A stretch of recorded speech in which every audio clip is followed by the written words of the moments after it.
பாக்கு வெத்தலை பாக்கு போடு. பைத்தியார பாக்கு. என்னடா அமாவாசை? உட்காருங்க. வெத்தலை பாக்கு போடுறது. போத்த நீ தின்று, வெத்தலை பாக்க எனக்கு கொடு. ஊருக்குள்ள ஒரு முக்கியமான விசேஷம்னா முதல் ஆளா நிக்கிறிய.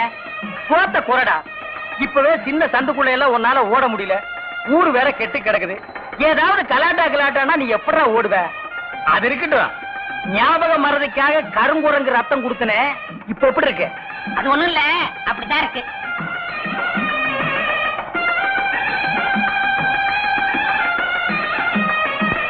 என்ன அங்க அரிக்குதா? ஏன் இந்த கையால சொரியறது? எனக்கு இதுதான் வசதியா இருக்கு. இங்க கொஞ்சம் திரும்பு, எதுக்கு கொஞ்சம் தள்ளி நில்லு.